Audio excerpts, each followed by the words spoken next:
Clayton here with Springfield Leather. I'm standing here with Denny, and I'm with Springfield Leather too. So we had a question recently.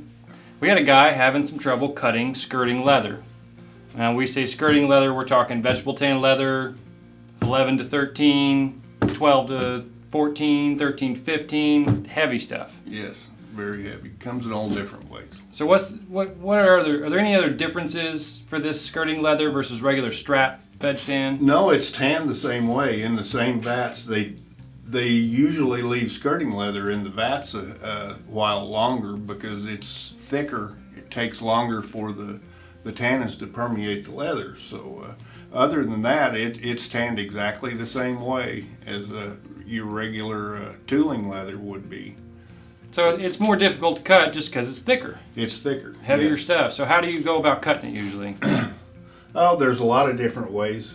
Number one, if you're cutting straps, a lot of people have these wooden strap cutters, and they are great, but they don't work for skirting leather. You need a draw gauge, and this is an old antique, but they make new ones that work exactly the same way. And you just set your gauge just like you would set the one on the wooden strap cutter, and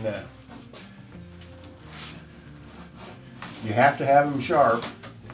You know that sharpness is the key to cutting any kind of leather. In reality, that when you're cutting something this heavy, you definitely want to have it sharp. That thing looks dangerous. It is. The blade is exposed, but if you ever cut yourself with it, you'll be a lot more careful the next time. Right. Good lesson to learn. Yeah. So the key there is keeping those things sharp. Keep them sharp. You know, generally to get a straight edge on one though, you need a metal or a wooden straight edge, and a utility knife works great just to run down and straighten an edge off.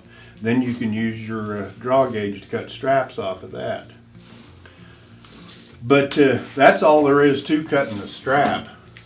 But then to cut a shape in the leather, let me just cut a piece of this off. I use a round knife a lot, and because it's easier for me. But you can use a good sharp utility knife.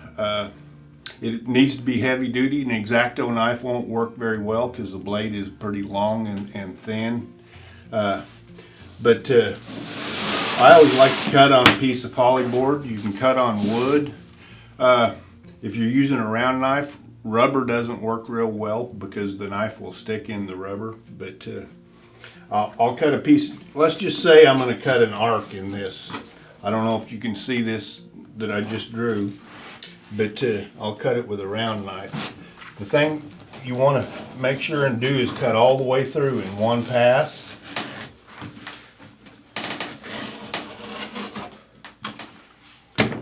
But the round knife does a pretty good job. A lot of people, if it's real tough piece of leather, you can get it wet. Let me dip this in a bucket of water here.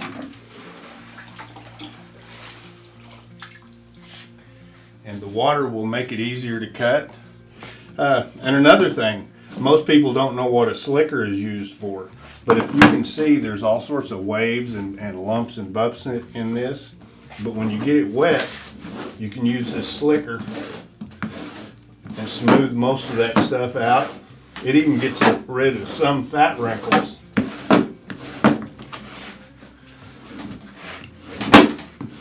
So since regular strap leather has been run through a splitter, it won't have some of those bumps and wrinkles. You know? Right. Not quite as much. Yeah, not as much. They'll all have some, but skirting leather is notoriously lumpy and wavy. Sure. But the slicker will sure make that better. Now, when I cut this, it'll cut quite a bit easier than it did when it was dry. But if you get your leather too wet and try to cut it like that, a lot of times the leather will stretch, so you just need to be aware of that. Also, when skirting leather is wet, it just about has to be wet if you're going to skive it. And I always skive with a round knife too. Look at that. That is sharp.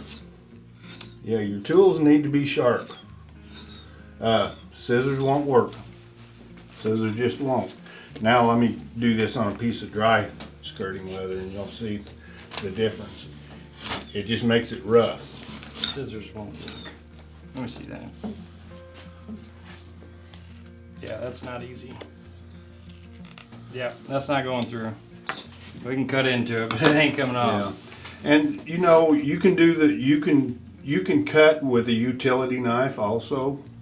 You know, like I said, I just use a round knife because I've used one for a long time and it works really well on skirting leather. You can use skirting leather for a lot of different things.